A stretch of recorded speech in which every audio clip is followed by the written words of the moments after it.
ભરૂચમાં હનુમાન જયંતીની ભક્તિભાવપૂર્વક ઉજવણી। હનુમાનજી મંદિરોમાં સુંદરકાંડ કથા, હનુમાન ચાલીસા સહિત અન્નકૂટનું આયોજન। હનુમાન જયંતી નિમિત્તે દિવસ દરમિયાન ધાર્મિક કાર્યક્રમો યોજાયા। ભરૂચના દેવાલયોમાં ગુડ ફ્રાઇડેની શ્રદ્ધાભેર ઉજવણી। દેવાલયના પટાંગણમાં ભગવાન ઈસુના ક્રોસને લઈ વિશેષ પ્રાર્થના કરાઈ।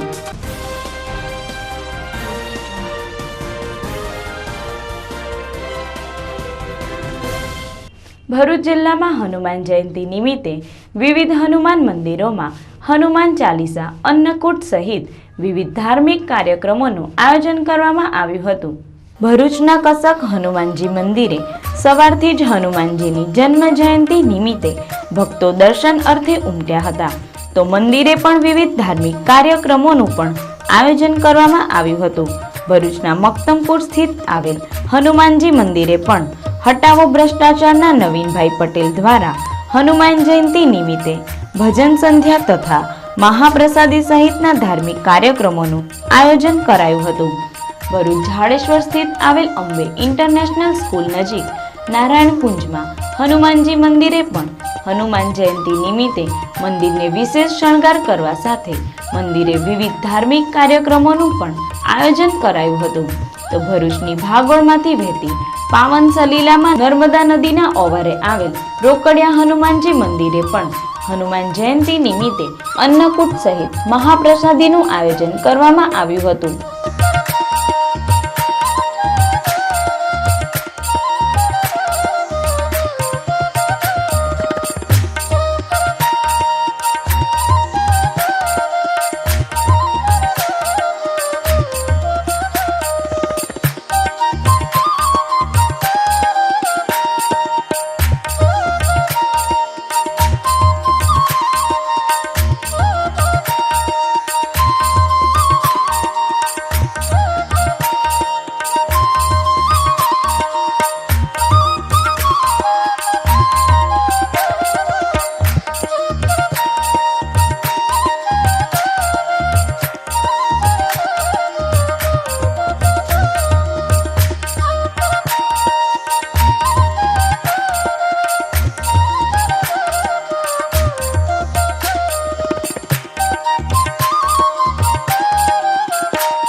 ભરૂચમાં વિવિધ દેવાલયોમાં ખ્રિસ્તી બંધુઓ દ્વારા ભગવાન ઈસુને આજના દિવસે ક્રોસ ઉપર ચડાવી દેતા ગુડ ફ્રાઇડે નિમિત્તે દેવાલયોમાં ભગવાન ઈસુને યાદ કરી વિશેષ પ્રાર્થનાઓ કરાઈ છે। ભરૂચના એમજી રોડ ઉપર આવેલ આરોગ્ય માતા દેવાલય ખાતે ખ્રિસ્તી બંધુઓના ભગવાન ઈસુ ઉપર થયેલા અત્યાચારો અંગેના પ્રદર્શનો રજૂ કરવા સાથે ભગવાન ઈસુની યાદમાં વિશેષ પ્રાર્થનાઓ કરીને ગુડ ફ્રાઇડે ડેની ઉજવણી કરી હતી। ભરૂચના દેવાલયના પટાંગણમાં ભગવાન ઈસુ ઉપર થયેલા અત્યાચાર અંગેનું પ્રદર્શન સાથે પ્રાર્થનાઓ કરાઈ હતી। ભગવાન ઈસુ ઉપર થયેલા અત્યાચાર અંગેનું પ્રદર્શન સતત 3 થી 4 કલાક ચાલ્યું હતું, જે ભગવાન ઈસુ ઉપર યહૂદીના લોકોએ ભારે અત્યાચાર ગુજારીને ભગવાન ઈસુને ક્રોસ ઉપર ચડાવી દીધા હતા। એટલે ભગવાન ઈસુ ઉપર થયેલા અત્યાચાર અને ક્રોસ ઉપર ચડાવી દેતા ભગવાન ઈસુના માનમાં ગુડ ફ્રાઇડે ડે તરીકે મનાવવામાં આવે છે।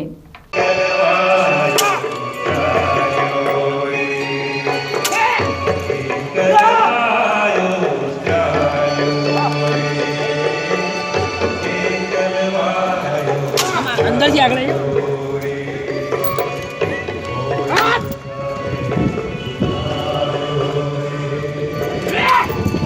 राजा समझा છે પોતાને માર યહૂદીઓનો રાજા મારે ને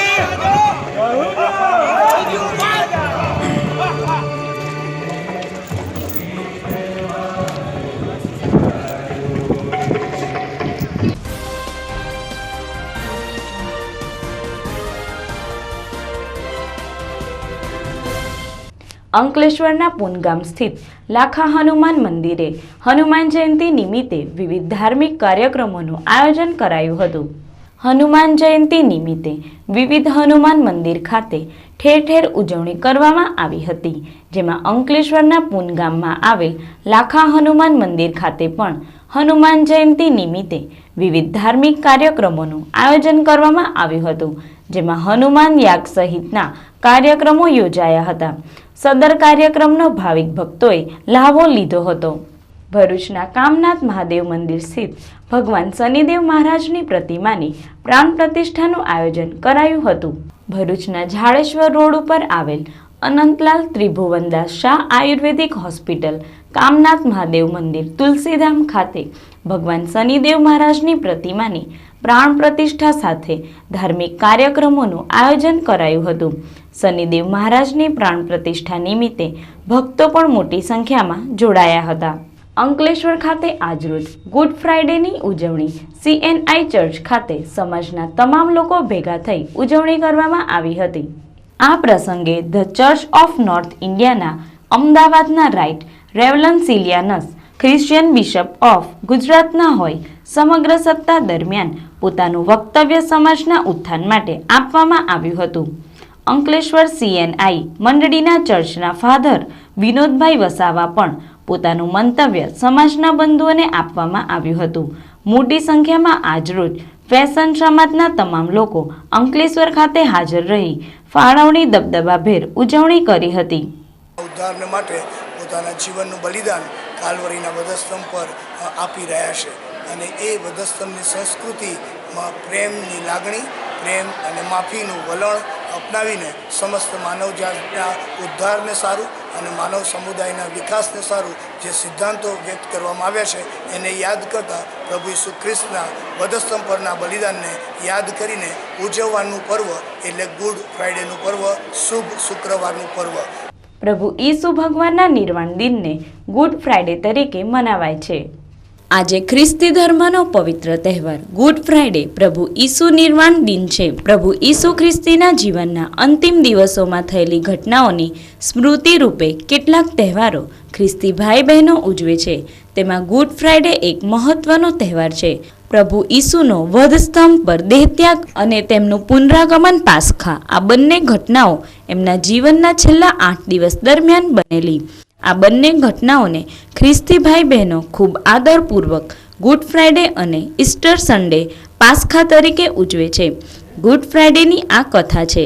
ઈસુ પોતાને ઈશ્વરના પુત્ર હોવાનો દાવો કરે છે અને તે માટે ધર્મના આગેવાનો તેમને મોતની સજા કરવા માંગતા હતા. ઈસુના એક શિષ્યે પૈસાની લાલચમાં તેમને શત્રુઓના હાથમાં સોંપી દીધા. ઈસુ પોતાને રાજા જાહેર કરે છે એવો ખોટો આરોપ મૂકી રાજાએ નિર્દોષ ઈસુને ક્રોસ ઉપર ચડાવી દેવાનો હુકમ કર્યો, જે એ જમાનાની ભયંકર યાતનામય અને ભારે નાલેસીભરી સજા હતી.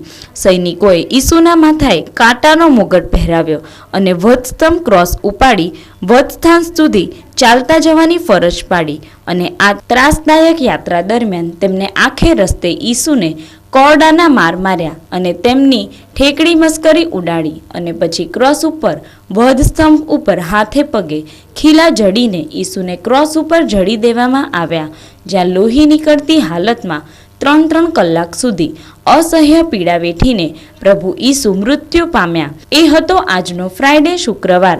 તેમના અંતિમ શબ્દો હતા, હે પરમપિતા, એમને ખબર નથી કે એ લોકો શું કરે છે. એમને તું માફ કરજે, તારું ધર્મ રાજ્ય બધે પ્રસરાવ. પોતાના મૃત્યુ દ્વારા ઈસુએ પાપ અને મૃત્યુ પર વિજય મેળવ્યો, માનવ જાતિના અને શાંતિના ઉદ્ધારનું કાર્ય કર્યું. તેથી જ આજનો કલંકિત અશુભ શુક્રવાર પ્રભુ ઈસુની પવિત્ર યાદમાં ગુડ ફ્રાઇડે તરીકે ઉજવાય છે.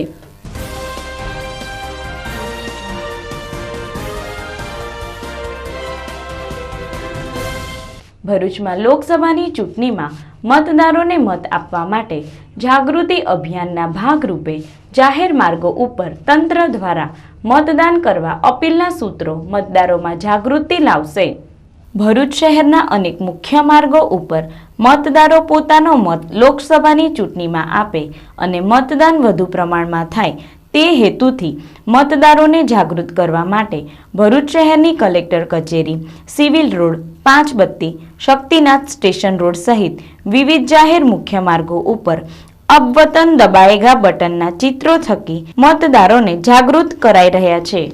Bharuch rotary youth leadership award એનાયત કાર્યક્રમ યોજવામાં આવ્યો હતો. ભરૂચના સ્ટેશન રોડ ઉપર આવેલ પૂનમચંદ દેવચંદ શ્રોફ રોટરી હોલ ખાતે રોટરી યુથ લીડરશિપ એવોર્ડ એનાયત કાર્યક્રમનું આયોજન કરાયું હતું, જેમાં ચીફ ગેસ્ટ તરીકે ડિસ્ટ્રિક્ટ ગવર્નર અનિશ શાહ, સંતોષ પ્રધાન, અશોક કાપડિયા સહિત રોટરી યુથ લીડરશિપ એવોર્ડના સભ્યો પણ મોટી સંખ્યામાં ઉપસ્થિત રહ્યા હતા.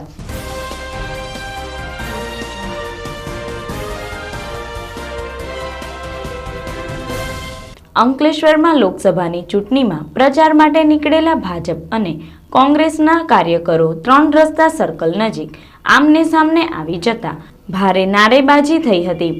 કોંગ્રેસે ચોકીદાર ચોર હે, ભાજપે ચોકીદાર પ્યારે હેના નારા લગાવ્યા હતા. લોકસભાની ચૂંટણીમાં ભાજપના ઉમેદવારનો પ્રચાર કરી ભાજપના કાર્યકરો પરત ફરી રહ્યા હતા અને તેઓ 3 રસ્તા સર્કલ નજીક પહોંચ્યા હતા. આ જ સમયે આજ વિસ્તારમાં આવેલા કાર્યાલય પરથી કોંગ્રેસ કાર્યકરો પ્રચાર માટે નીકળી રહ્યા હતા. તે દરમિયાન બંને પાર્ટીના કાર્યકરો સામસામે આવી જતા માહોલ ગરમાયો હતો. ભાજપના કાર્યકરોએ મોદી મોદીના નારા લગાવ્યા હતા, તો સામે પક્ષે ચોકીદાર ચોર હેની નારેબાજી શરૂ થઈ હતી. કોંગ્રેસે ચોકીદાર ચોર હે, ભાજપે ચોકીદાર પ્યારે હેના નારા લગાવતા રાજકીય ઉત્તેજના વ્યાપી હતી. આ જ સમયે બીટીપીની રેલી પણ ત્યાંથી પસાર થઈ હતી. ભારે નારેબાજી બાદ બંને પક્ષના કાર્યકરો અલગ પડી જતા માહોલ શાંત પડ્યો હતો. હાલમાં કાળઝાળ ગરમીના માહોલમાં વાતાવરણ ઠંડુ જણાઈ રહ્યું છે.